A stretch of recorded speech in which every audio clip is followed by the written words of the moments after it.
Places, please. Places for the top of Theater Countdown.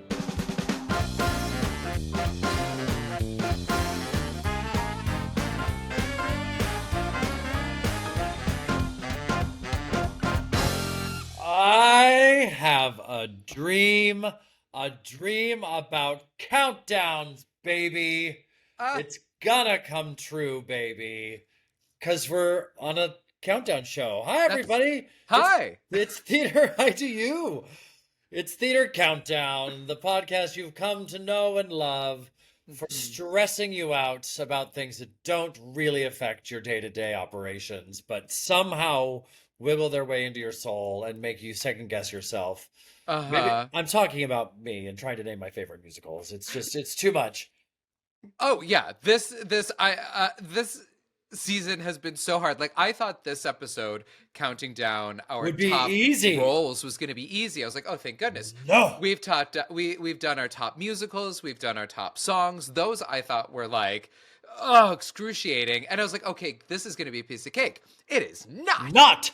This was just as hard as picking song. Yeah. I mean, at this point, let's go back to the flops. Those are easy. Well, they weren't easy. There's just fewer to choose from. Do you know what it is?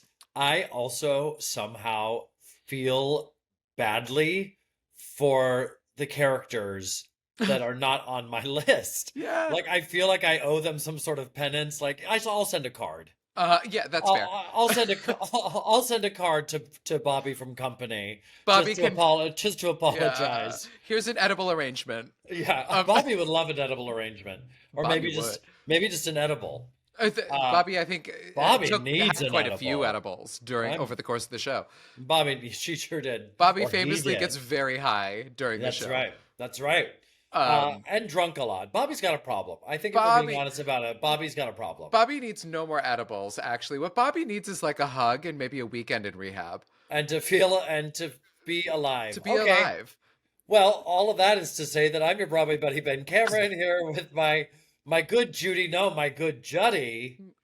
Yes, with an extra D. Barbara lost an R, Barbara lost an A, and I gained a D.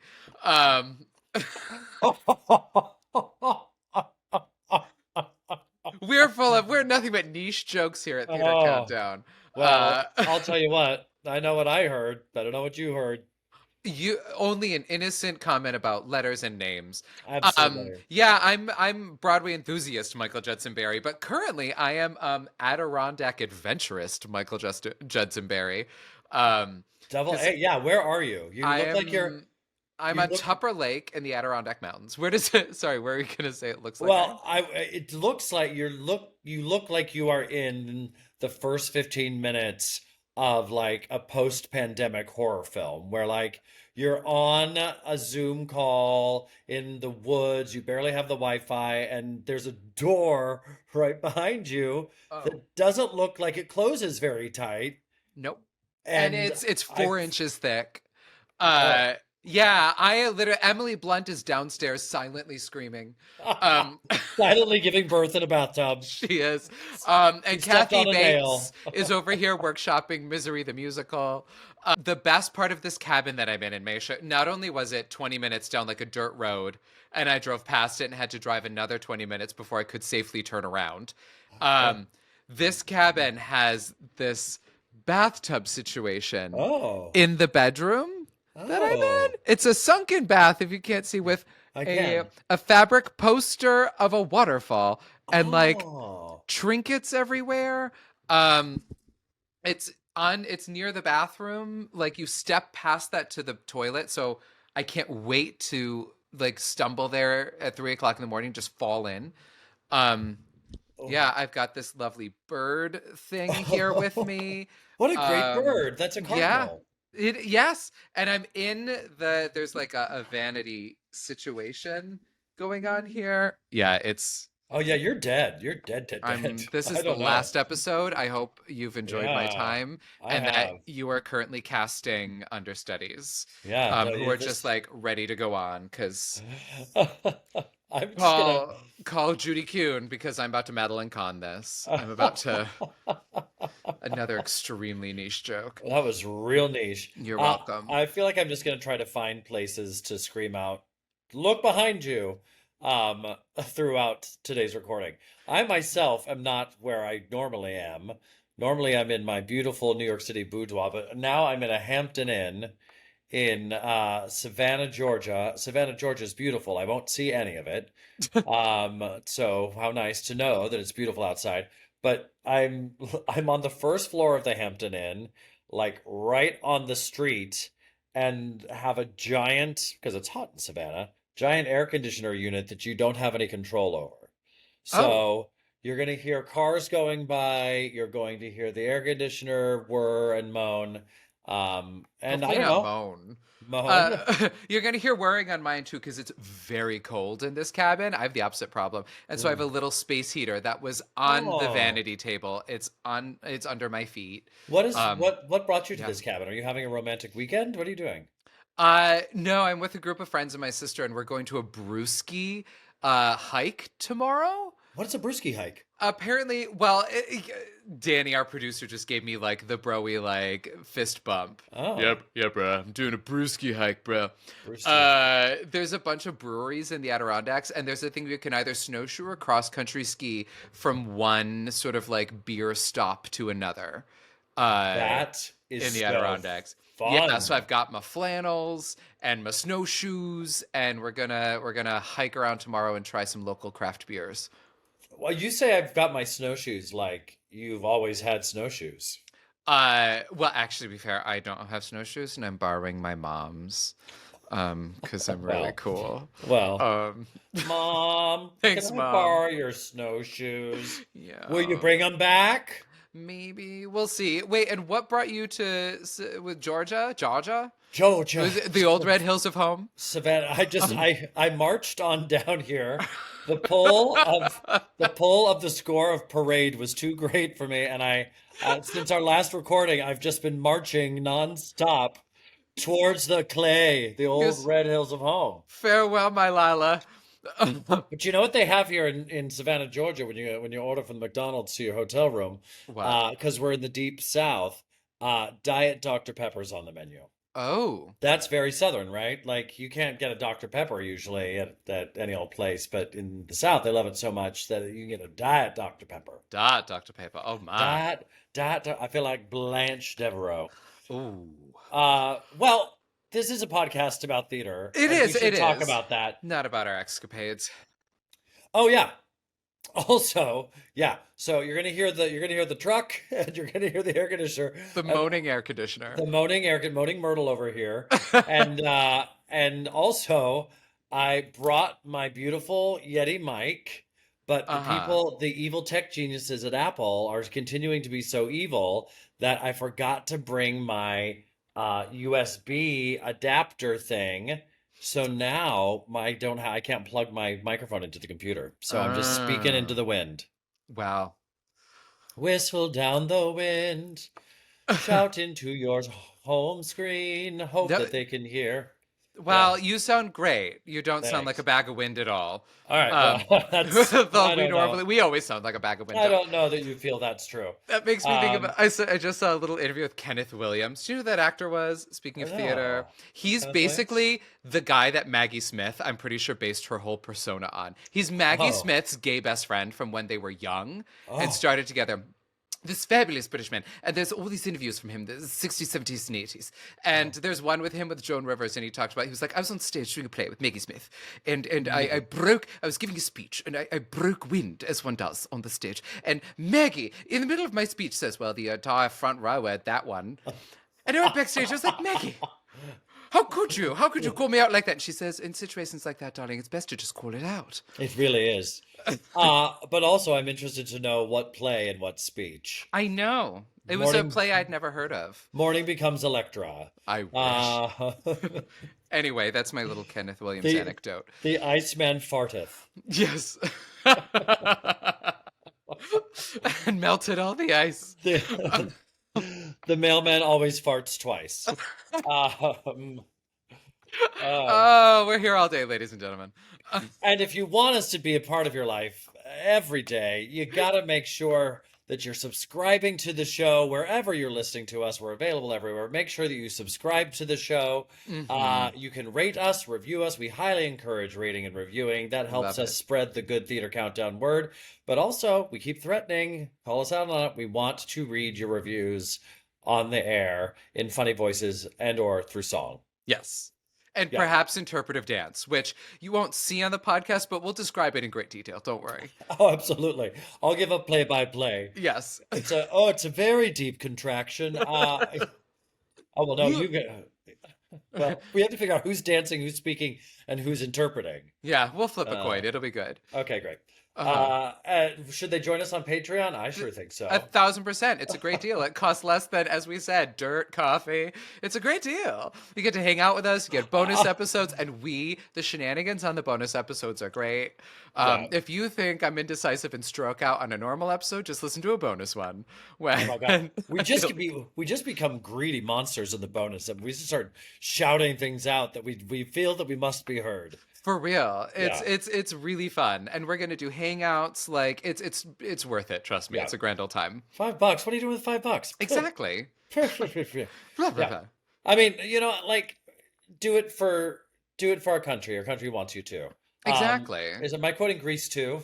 Probably. Is that Lorna Luft? Did she say that in Grease too?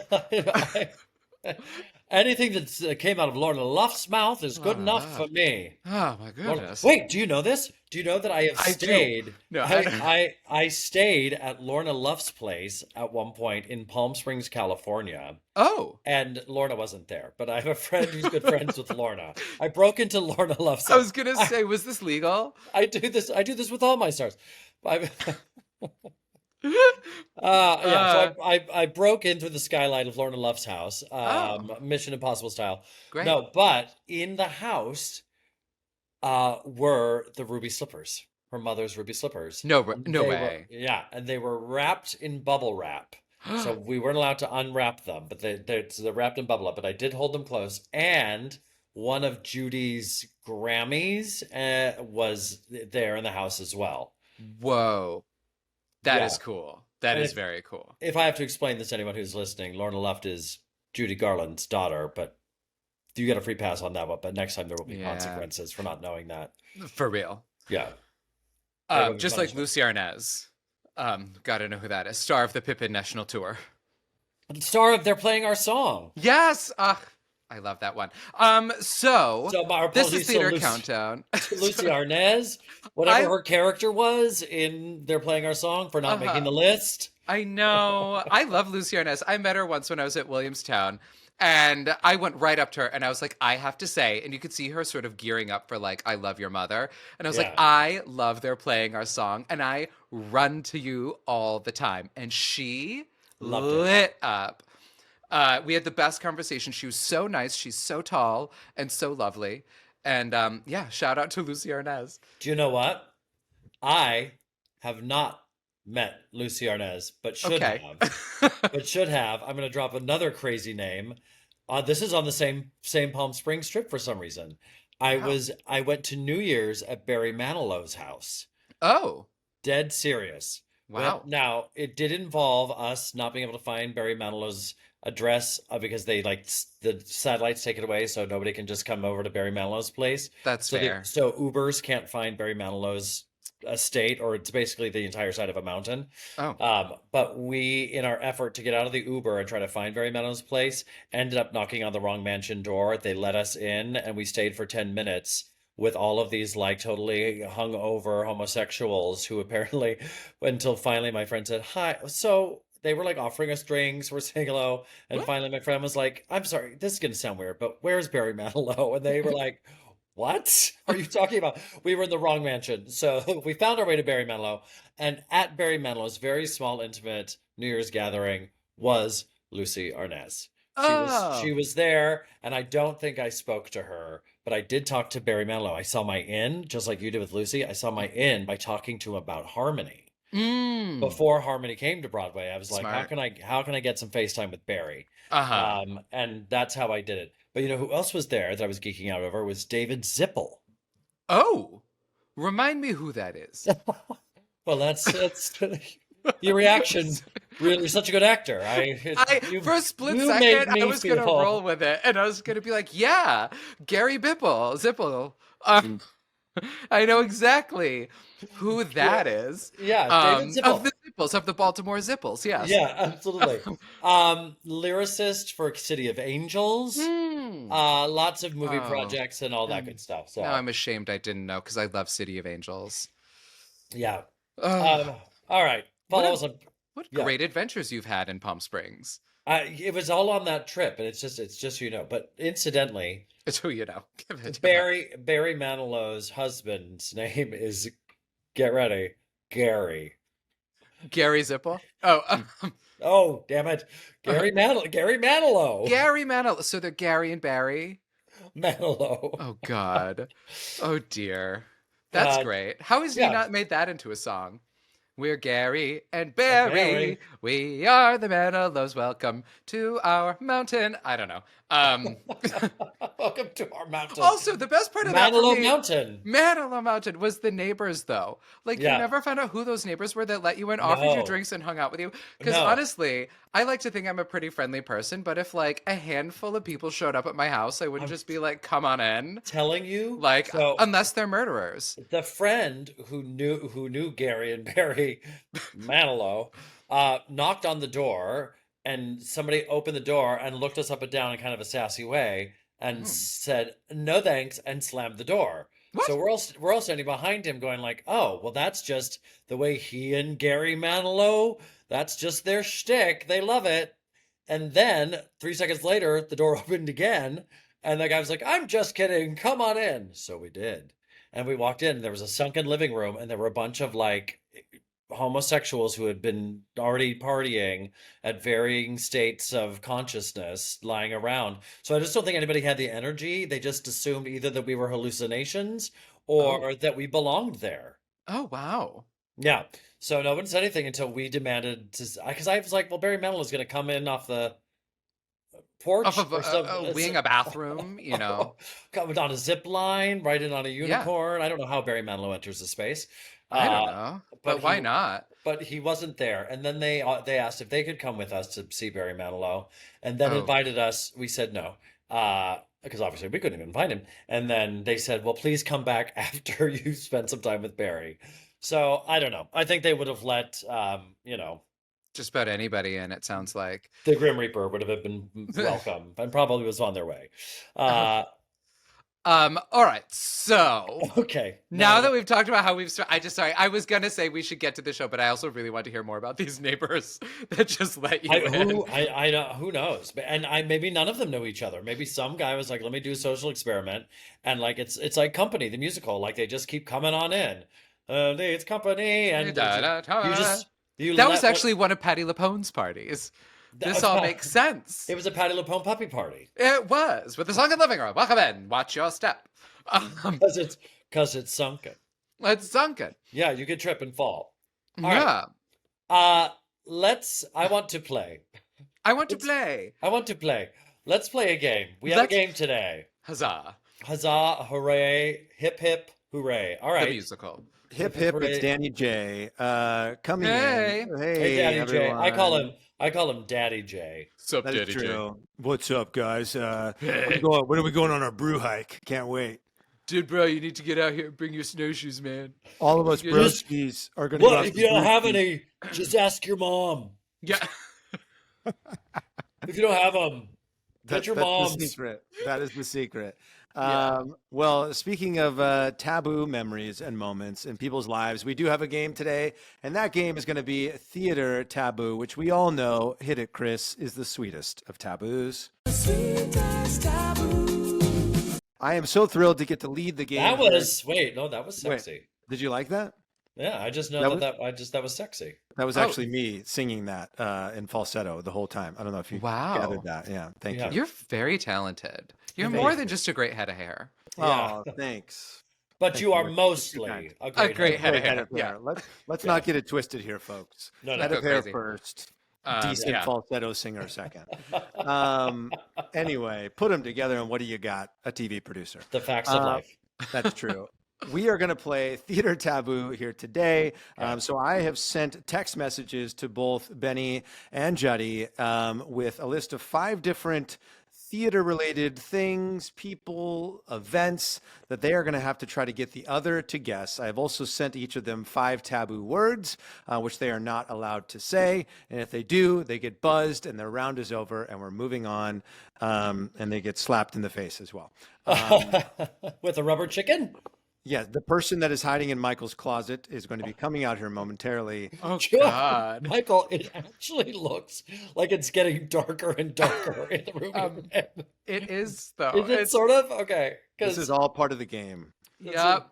Oh, boy. Oh, God, we're going to get hit with something like a fish.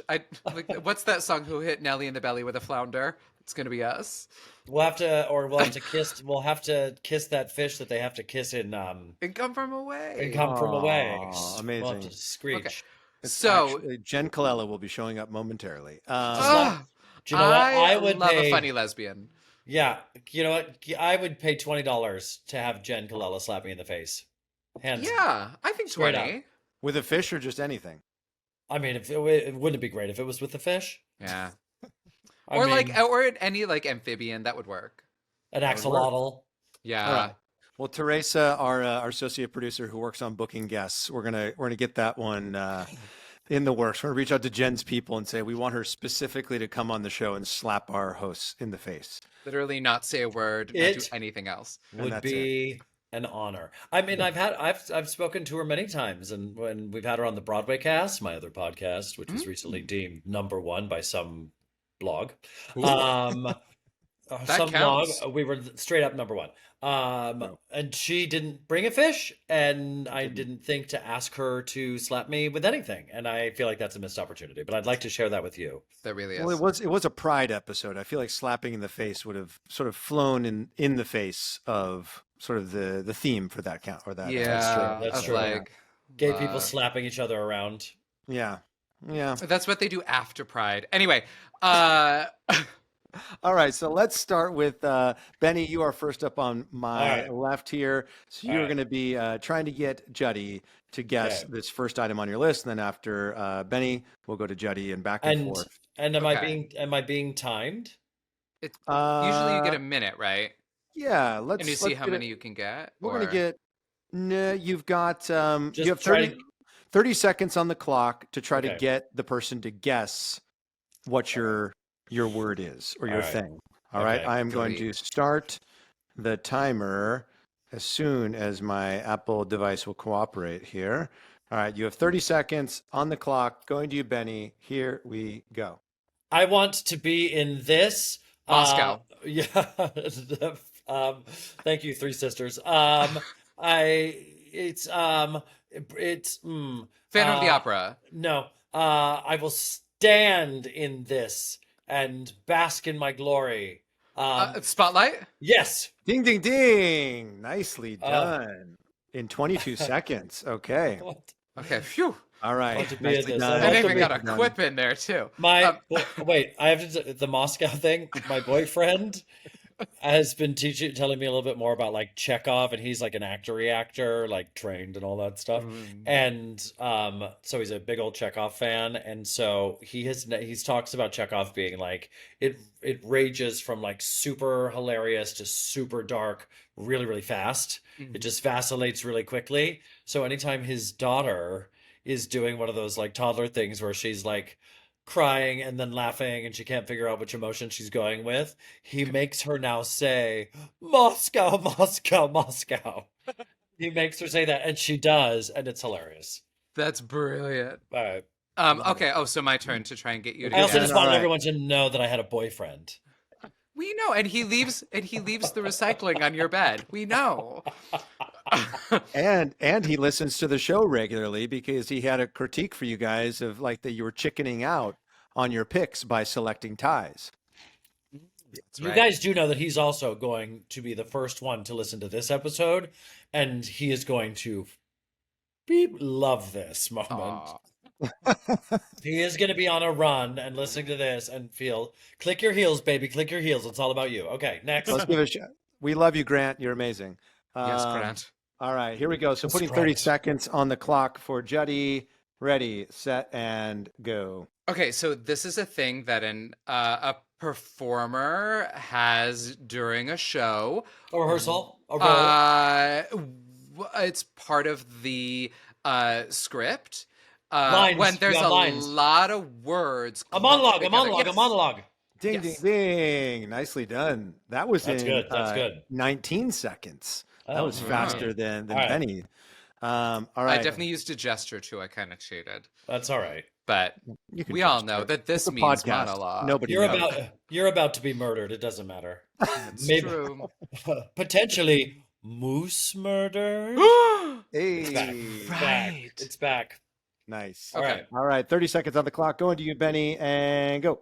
Oh, in West Side Story, the gun that Maria says, "Is there enough for you, Chino, and for me, enough to have one for me?" We call that gun a Revolver? no, but more generally in theater, Oh, a prop? yes. Hey, nicely done. You guys are getting faster. That was 16 Wow. seconds on that one. That was a weird road I went down. Yeah, but it worked. But and I only can think about the hilarious stories about that moment of like anytime, anytime the stories where Maria or Chino forgets, like, comes on stage without the gun.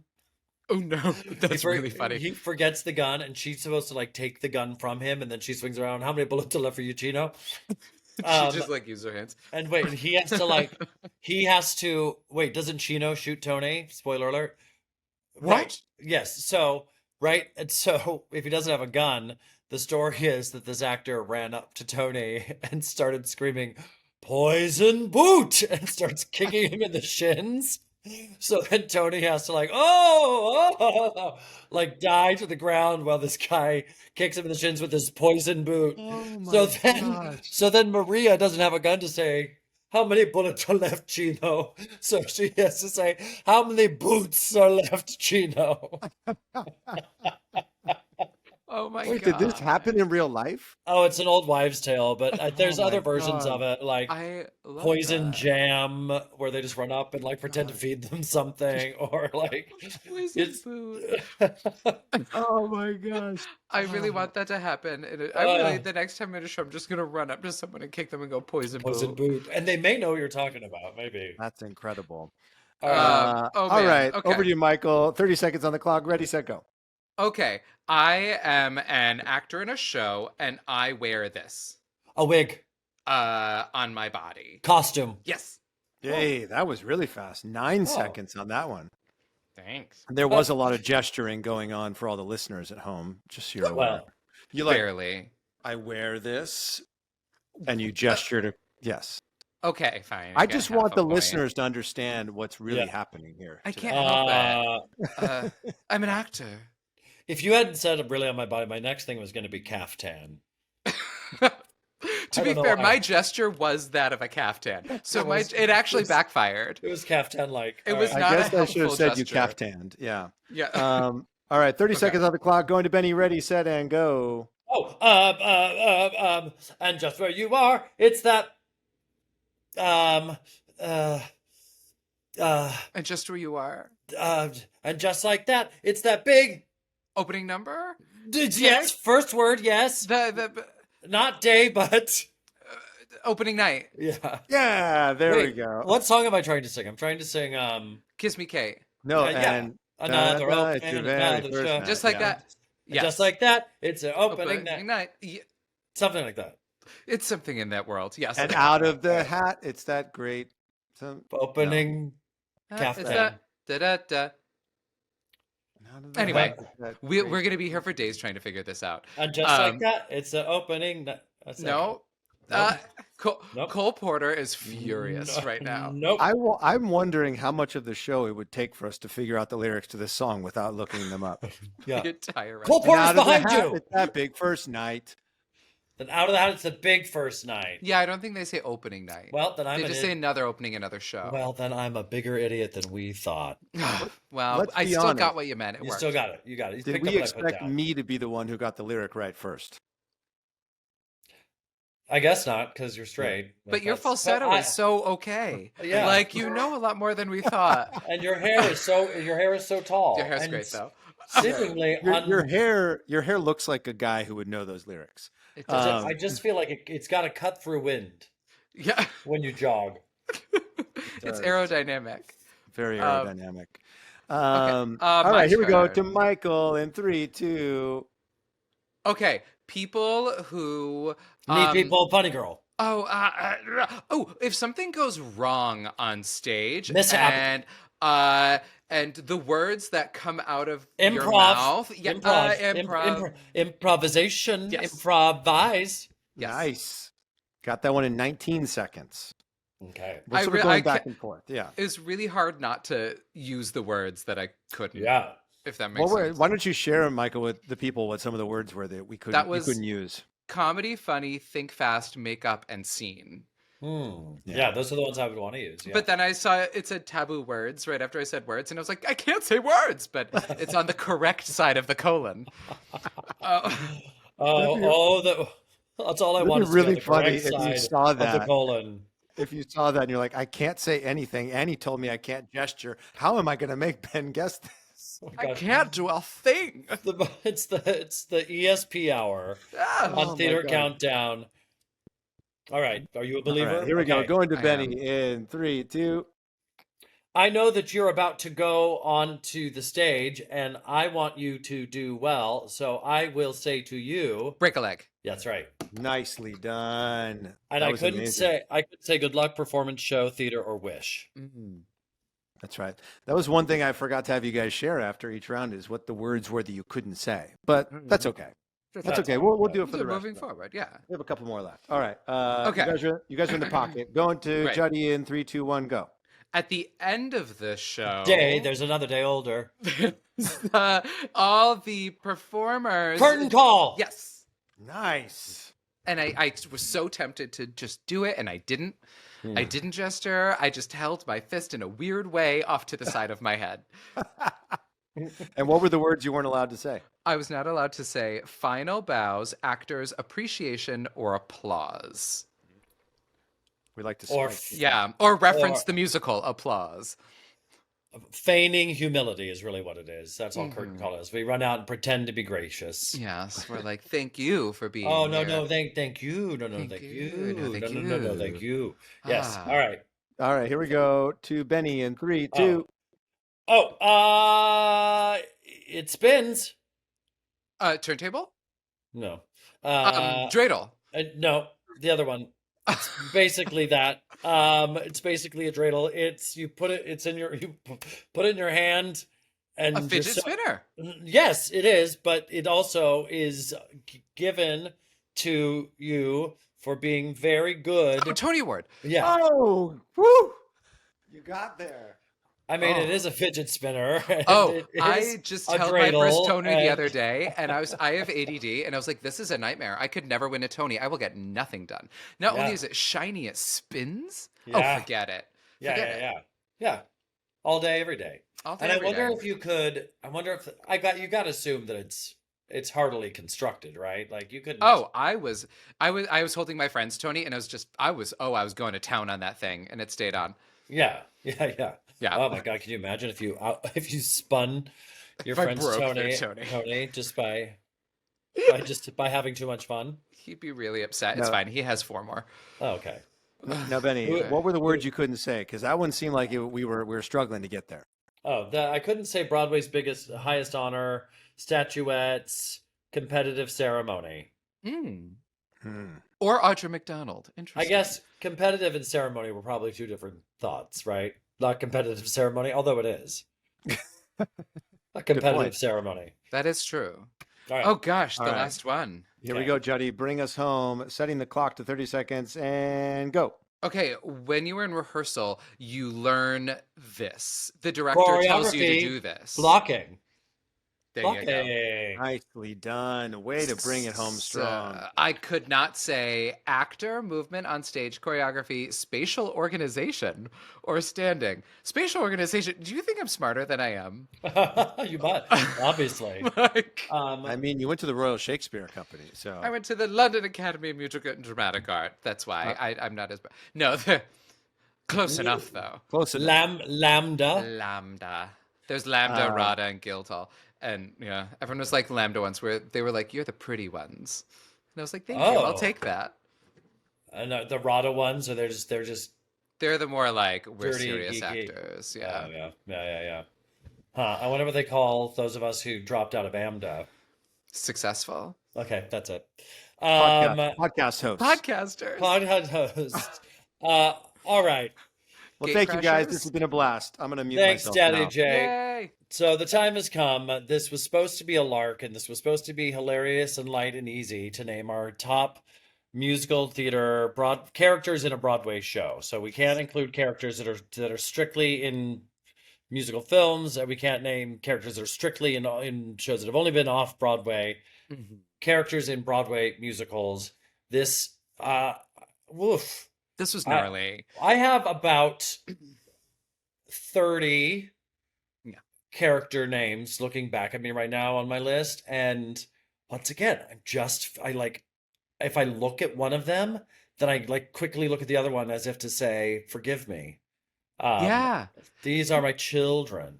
Yeah, and I feel like a big problem I had with this, which was sort of the same with picking my top songs, was it was hard to differentiate, especially with ones that I've seen, with is that a great role or was that just a great performance in a role? Oh. For example, one Okay. that, spoiler, did not make the list, but was on the list and went off was The Chaperone and Drowsy Chaperone. Aha. Because Beth Level, I'm pretty sure, the more I thought about it, the more I was like, I think it's a great role, don't get me wrong, but I think Beth Level's performance in that role was unbelievable, but I feel like a lot of that was her. I think you're absolutely right. But that's why I think you did it. I really, so this was really hard. Also, there's so many like great roles in not great shows. For sure. You know, some of them I just felt like are just such, and then I thought maybe this would be on their list, but some of them I just think are like the badass roles, the badass characters in shows, which we should do top 10 badass characters, because that could be its own thing. That would be, yeah. But I've got a couple in there that I'm like, we're gonna see how the slot machine rolls tonight. Yeah. And also I tried really hard not to hunker on the same, because a lot of these like top roles for me were in the same shows that we've already talked about a lot, where it's like, there seems to be something going, like my top picks for musicals just happen to have my top picks for songs, which happen to be my top picks for roles. I guess those are decent shows. Well, yeah. And they are the iconic shows and the successful shows and the beloved shows and the critically acclaimed shows for a reason.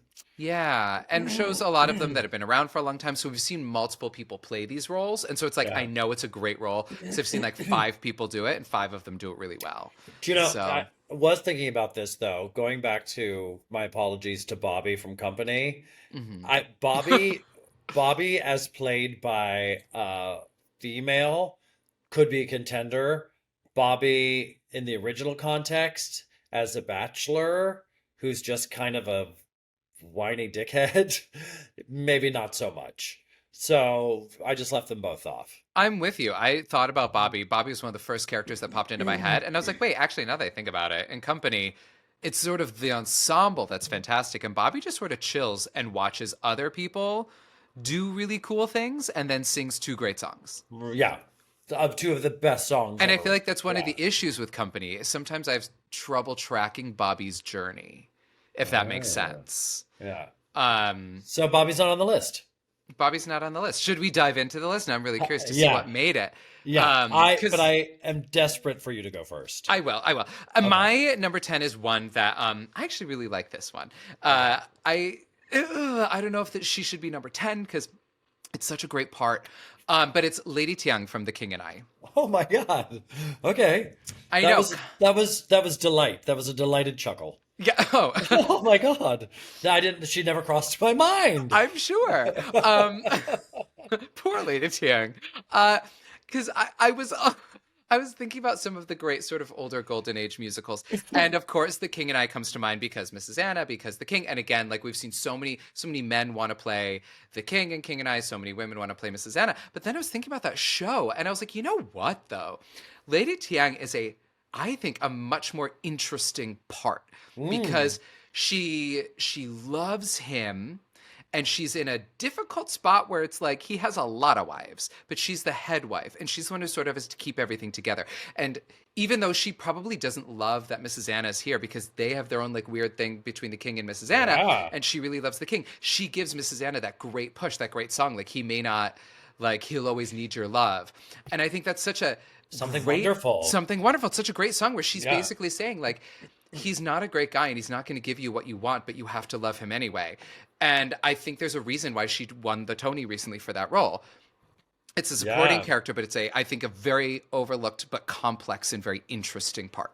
It sounds to me like it's an incredibly challenged character who has to kind of persevere through the bigger things moving around them.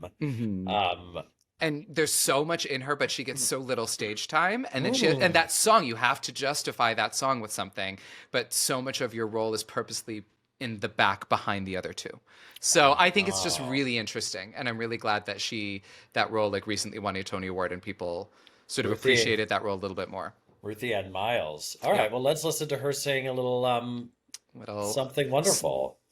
Defend him when he's wrong, and tell him when he's strong. He is wonderful.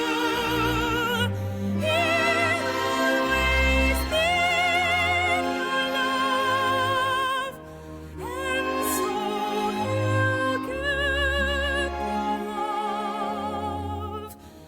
A man who needs your love can be wonderful.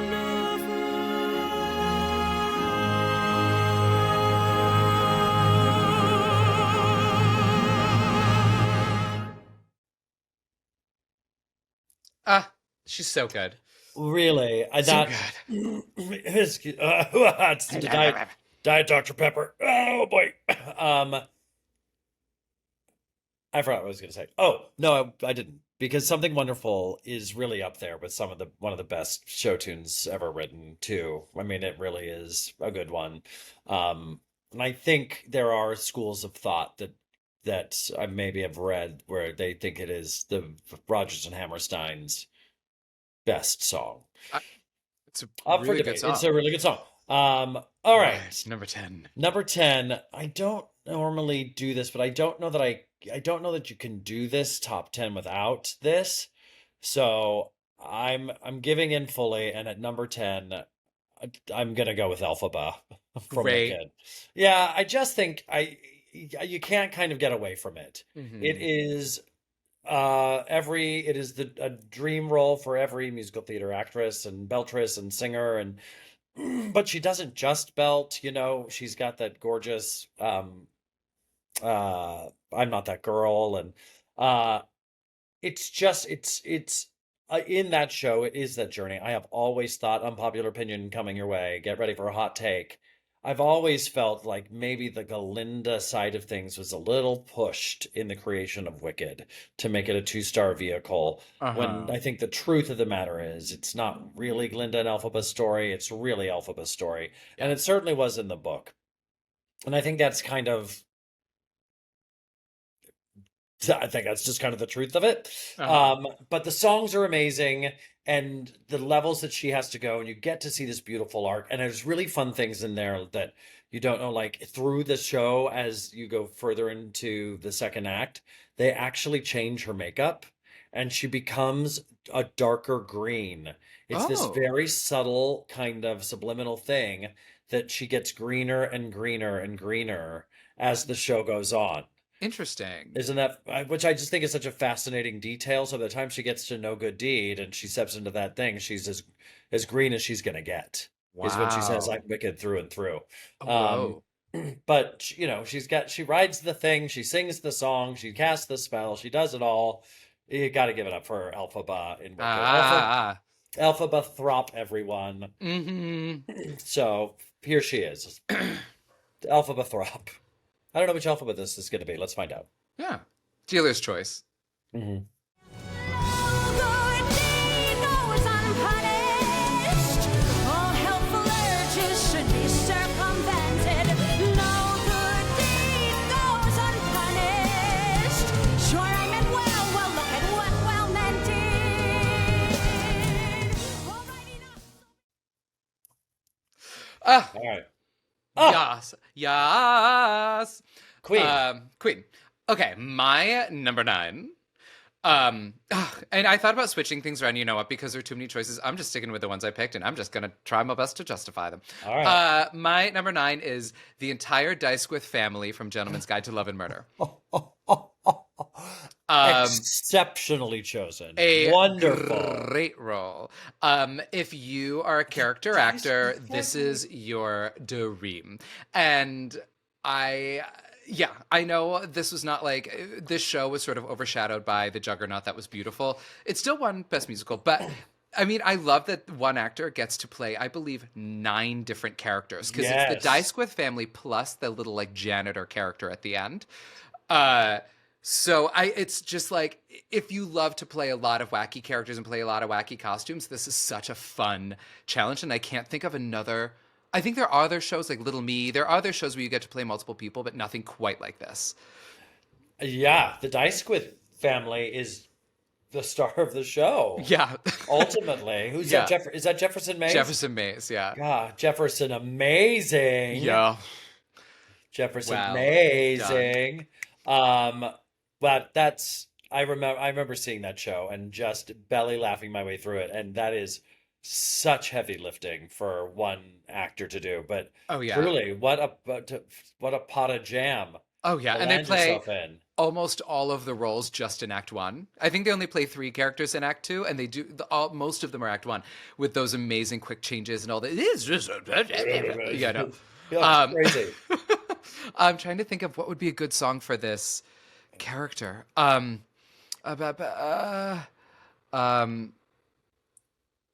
The Dysquith family. Oh gosh, real Well, quick, a let lot me of it is like, I was gonna say, because that track doesn't actually sing Right. that much. And that's the thing, when I think about that role, I don't think so much about them singing, because also Jefferson Mays is, not God's gift to singing. Lady Hyacinth Abroad. Yes, that's a fun one. We'll listen to that one. I've neglected to mention the malaria pandemic in the Punjab. A bit of insurance in case leprosy itself failed to prove contagious. So you can imagine my shock when Lady Hyacinth returned to London in record time. Quite the picture of health. I don't suppose you'd be willing to penetrate the jungle of deepest, darkest Africa. Africa. From Zululand to Yoruba, home of proud warriors, that naked torsos rippling in the firelight. If I'm ever to trip. It's so flippin' Oh, yeah. wild. Yeah. And to anyone who pulls that off and pulls it off well, I salute Yes. you. And I always love that as a gag in theater. I love any sort of like recurring characters, and it's quite obviously the same actor coming out doing a different funny voice. I got to do that a little tiny bit in Sweet Charity, where they had just kind of assigned one person in the ensemble to be the everyman characters. Anytime there was a scene that was an Oscar or whatever, then it was the same guy. Oh, And nice. it was super, super fun. That's fun. All right. Number 9 for me. I'm really into that. Thank you. I'm really into that. Thank you. Number 9, I'm staying a basic bitch, baby. And it's Dolly Levi. Yeah. Dolly Levi is the 9th greatest musical theater character. in my notes, I have written, she's just a hoot. Like, she's a hoot and a half. She is, you get to have so much fun, but as a character, she is so delightful. She's manipulative and she's sneaky, but you just love her to death. And she forces her good naturedness on everybody else. Mhm. And then there's moments of very genuine, you know, in Hello Dolly, for example, where she becomes kind of genuinely moved. And she has great songs, hilarious bits, you know, the whole eating of the dumplings into the courtroom moment is just so bonkers and literally delicious for any actress. And then you get to do So Long Dearie. You get to do Before the Parade Passes By and just stand on the stage and go, it's a little lumpy, but it rings. What's better than that? My God. Yeah. And also I think that role you can bring, if, you know, the actress gets to bring so much of herself to that role, which is, I think, why, like, when it was on Broadway originally and it ran for like 10 years,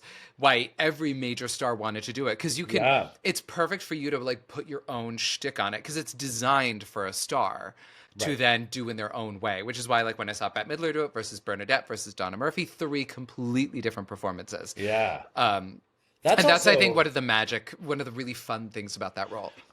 And what a great mark of a great character that so many different stars can put their stamp on it and have it still be so effective. Dolly Levi. Let's listen to a little let's listen to the Before the Parade Passes By. I was gonna say that's the one you gotta pick. Yeah. When the parade passes by, pardon me if my old spirit is showing. All of those lights over there seem to be telling me where I'm going. When the whistles blow and the cymbals crash and the sparklers light the sky, I'm gonna raise the roof, I'm gonna carry on. Give me an old trombone, give me an old guitar before the parade passes by.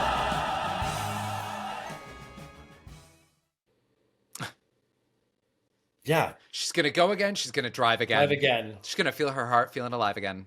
Give her an old trombone. Give her an old baton. No, give her a new trombone. She deserves it.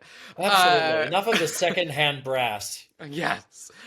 Speaking of brassy things, my number 8. I this is a little basic, I will say, but I think she deserves to be on here. Is Maureen from Rent. Oh. I think she is a great character. I think there's a reason that, like, when that opened on Broadway, like, all the girls wanted to be Maureen, and that Idina Menzel of everyone in that cast, like, really popped. Yeah. And I think when people have done Rent, like, that's the role that, you know, you want to play if you're a girl. And she's so meaty and fun, and she's sort of like a Karen Walker, where she lives her life the way we all wish we could, but she actually does. And she gets, you know, Over the Moon is just so over the top and ridiculous. And if you're that kind of an actress, it's really fun. But I think the fun thing with Maureen, which I think is the challenge for any actress, which is what makes this role really great, is you have to humanize her and you have to bring her down and you have to make her sympathetic enough that you get why Joanne, right? Joanne will still be with her. Oh, and why Mark loved her. Why Mark loved her. Like, why anyone will tolerate her, frankly. Exactly. So I think, and I didn't mean to come back to Rent because we come back to Rent constantly. But I think she's just, you know, and they get that great Take Me or Leave Me. Like, so I think she's just such a fun, like, rocker chick. And Over the Moon is unlike anything else for an actress in musical theater. It's this performance art piece within a performance art piece. It's kind of meta, and there's a kind of music, but not really. You just kind of get to see how far you can push it, whatever it is in your mind. But yeah, she's just, she's great. All right, shall we do a little Over the Moon? And they have to, she affects all the other characters so much that they have to tango about it. Exactly. You know what I mean? Exactly. She's had a tango named for her. All right, in we go. Only thing to do is jump. Only thing to do is jump. Oh.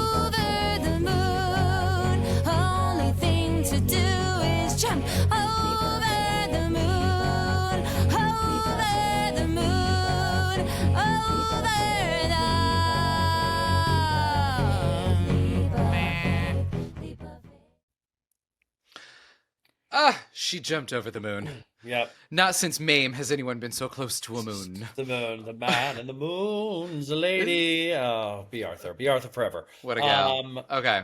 All right. My number 8, I'm feeling very cheeky about. Okay.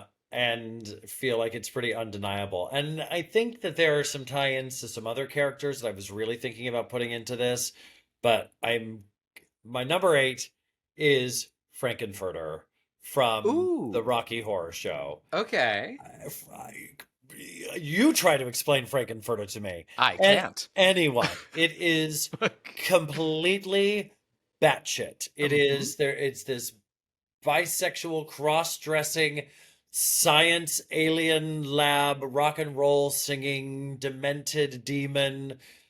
But you also kind of are rooting for him the entire time.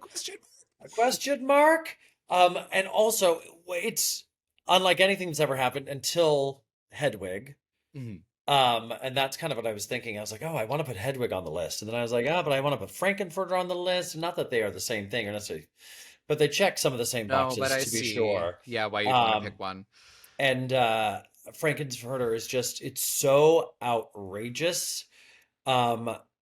And I've got to imagine to play the action revolves around the wants and needs of this insane central figure. Yes. Right? And so everybody has got to be bouncing off, or just atoms bouncing around this nucleus of the show that is unhinged in every way. The craziness of Frank-N-Furter. The craziness of Frank-N-Furter makes Frank-N-Furter one of the best musical theater characters ever. Mm-hmm. Let's listen to Sweet Transvestite.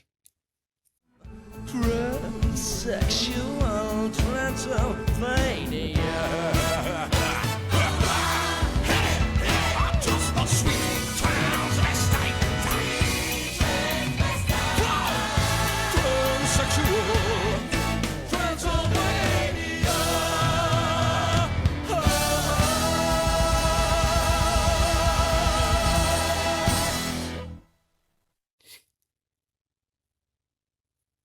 Transsexual Transylvania. And that's the Tom Hewitt right there. Oh, Tom Hewitt. Tom Hewitt. Tom Hewitt, another Dracula too. This is Tom Hewitt. All right. Speaking of another person who loved counting. Okay.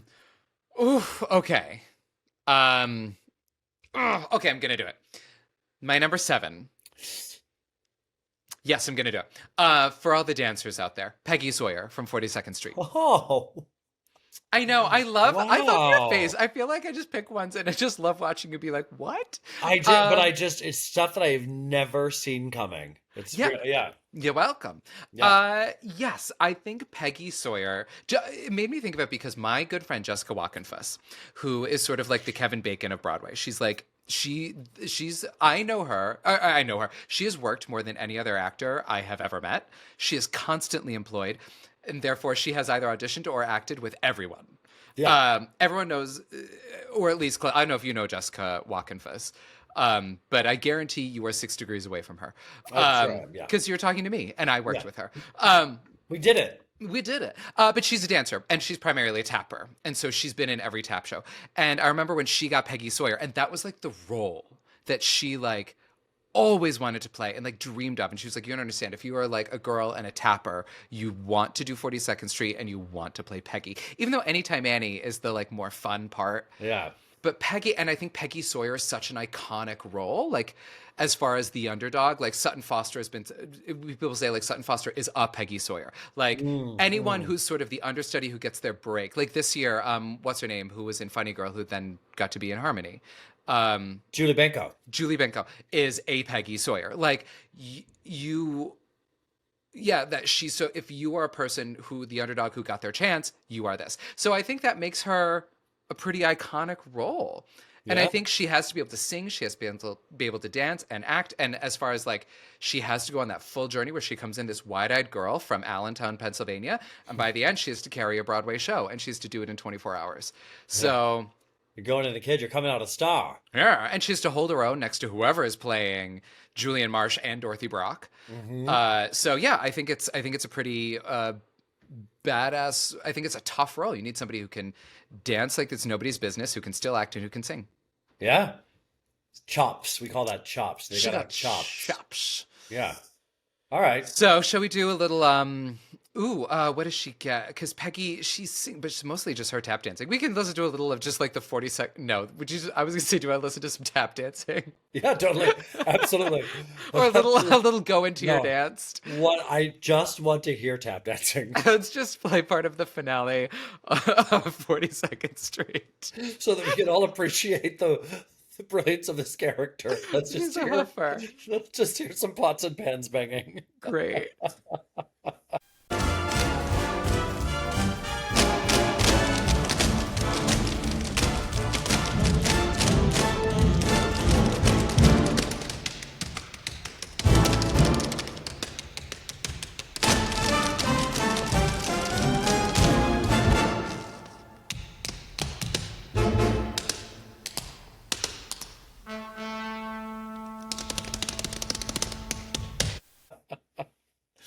Oh, I see And what you mean. We did it. Yeah. Yeah, Listen yeah. to those feet fly. Yeah, those feet are aflame. Look out, Ann Miller. All right. Don't get it twisted. She and Miller, fastest taps in the world. She'll tell you all about it. Biggest wig. Biggest wig, fastest feet. What else? What's in the dossier? Okay. This is, oh boy, this is tough. And this person, they're real to me. That's the thing. And they're all real to me. This character keeps coming up for me in this because I think we don't always think of this character as one of the coolest. And I'm going to give numbers. Oh, yeah, I'm going to do it. I'm going to give my number 7 to Eponine. Great. I'm going to give it to Eponine Thénardier. We have to assume her last name is Thénardier, of course, right? Is What she a great name. Eponine Thénardier, Hi, right? I'm Eponine Thénardier. Right. And my Listen. reservation was 45 minutes ago, but I still would like my table. Table. My father's the master of the house. Yeah. She's just kind of continually shit on by the parental figures, by Marius, but she delivers all of it. She works for everybody. She's just kind of always giving, and she gets to do like she climbs the barricade and gets to get shot and die, and she gets to die beautifully, and she has On My Own, which I think a lot of people in the Les Mis of it all, particularly for the women, would go Fantine is a great character. But if you're playing these roles, Eponine is also thrown on a hat and being like a barricade boy that you don't notice sometimes in the show. Yeah. But she's got those great songs, and she's got that like belty belt. She's the belty belter. Yeah, of the but she's show. got some like heft to her that a lot of the other women, at least in that show, don't. Yeah, I agree with you completely. Yeah, she's a tough cookie, and she's willing to lay it all down on the line for love, and she's a sacrificial lamb. Yeah, she in is. a lot of respects, and she's got street cred. She's cool. Eponine is cool. So Eponine. So sometimes you Eponine watch knows a where lot to get a burger in Brooklyn. Like she knows the best spot. Absolutely. If you can get in free if you get in with her. Yeah. Oh my god! And her nickname these days would be Needy T. If she's Eponine Thénardier. Could we She'd be please be like, Needy T? sup, Needy T? What up? Needy T. Oh my gosh. Oh my God, Needy T. What's it about you? It's I'm my kinda friend proud Needy of T. That's very good. You're welcome. We're gonna make Needy T-shirts. Yeah. All right, I feel good now that I've given it a shout out to Eponine. I liked her. I I'm liked gonna her. I make think that's a a great random. choice. She almost made my list.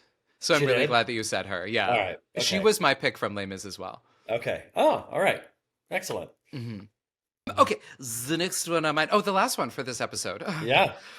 Okay, this is a great lady. And, you know, if there's anything the Broadway musical stage loves, it's a great lady. Yes, yes. And a great lady is played by a great diva. Yes. And has been played by many great divas. And that is Mame in Mame. Name. And Mame has yet to make any of our lists. And again, like I said, I tried to pick some shows that we hadn't talked about, hence King and I, hence Gent's Guide. I couldn't help myself with Rent in 42nd Street.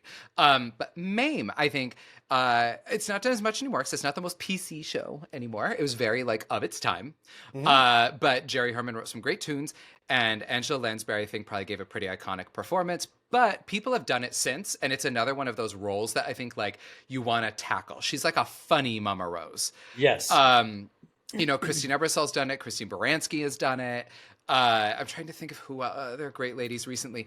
But she gets to do it all. Like, she's sort of like a Dolly Levi in that she gets some really funny moments. And she gets some great, like, It's Today and Mame, which is a funny number with her. But then she gets If You Walked Into My Life. Yeah. Which is such, like, a heartbreaking song. And I think any parent can really relate to that song. And then she ends on a high note again where she takes the grandkid. But I think she's just such a fun, lavish, over-the-top character. You know, it's sort we of, all kind of want to be Mame, don't we? yeah, We all she's kind again of like wanna a Karen be- Walker. Yeah. She's almost Living like life out loud in a way that we wish we could. yeah, like if Yeah. Norma Desmond and Dolly Levi had a baby, you have Mame. Yeah. Complete with the turbans. Absolutely. Yeah. You know. So that's why I think it's a great role. I think it's just a big meaty role. So yeah. I love it. My gal Mame, should we do a little Walked Into My Life? Yes. Let's do it. Would I make the same mistakes if he walked into my life today? If that boy with a bugle walked into my life today?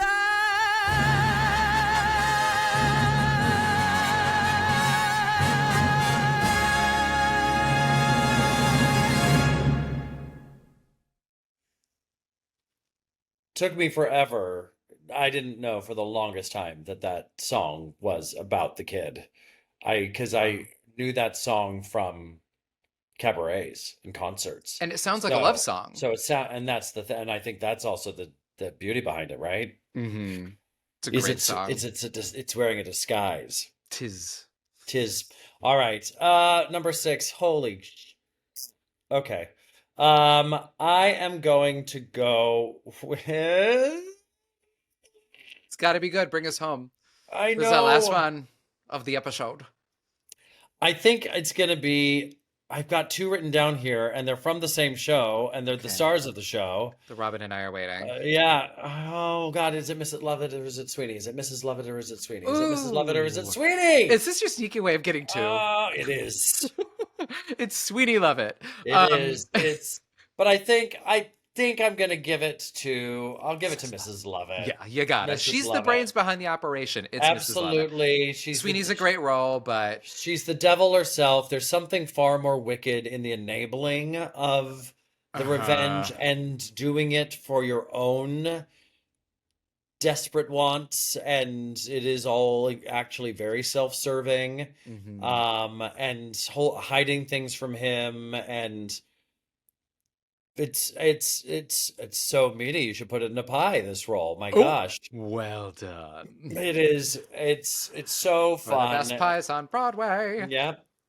So yeah, I'm gonna go with Mrs. Yeah. Lovett. Mrs. And Lovett's Meat Spies. Yeah. Again, she has to be able to do it all. That's an actress who has to Yeah. be able to sing and be funny. Like, her comic timing needs to be impeccable, but at the same time, she has to be able to play dark. Dark. She has to And be dark desperate. and funny. Yep. And yeah, because she is at wit's end. And conniving. Yeah, she's on the razor's Yeah. edge the entire time from the And, second she sees him. And Yeah. unhinged, the fact that she's the one that's like, I think we should kill people and then Yeah. serve them to other Yeah. people. Yeah. Like, it's like American Psycho, Yeah. you know? It's all coming from her end. Yeah. How this is how we make it work. Mm-hmm. And some of the best music, and once again, Angela Lansbury, of course, yeah. and many other wonderful actresses, Christine Baranski and Emma Thompson and Annalie Ashford and now Sutton Foster, Mm-hmm. who's a Peggy Sawyer playing a Mrs. Lovett. What has the world come to? There's no such thing as type anymore. All right, let's listen to Worst Pies in London. Mm-hmm. Nothing more is than just revolting, all greasy and gritty. It looks like it's molting and tasty.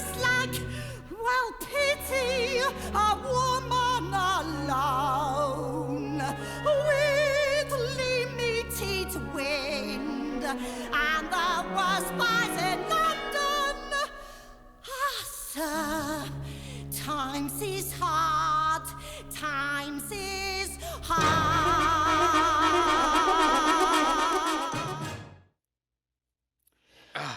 Okay, Oh well, my gosh. my Okay, friends, this is hard. this is hard, and now now the screws are really tightening for the top 5. Yeah, but I'm really happy because you picked a couple from my top 5. And since I've decided I don't want to repeat, just real quick, I will say it was Dolly Levi and Mrs. Lovett were in my top 5. Okay, and so good. now it means I can take them off and I can shuffle things around a little bit. I wish I knew what you were going to shuffle, but I don't. And that's the fun. And if you like the fun, you've got to make sure you subscribe to the show. You can support us on Patreon, which we have lots of great stuff we want to share with you, including our time, our opinions, our faces, our bonus episodes, welcome gifts, and virtual hugs from afar. Or near. I don't know where you're listening. Maybe you're here. You could be here in Savannah, Georgia, or right behind that door. Are you in this cabin in the woods? Oh my God. Okay, so tell your friends all about us, and that's it. Yes, and assuming I survive, we'll be back for another episode where we're going to do 5 through 1 of our top roles. Michael, I need you to make it through the night so I can get that top 5. Make it through the night. Oh my God, he's right behind you! I'm an actor. That's showbiz.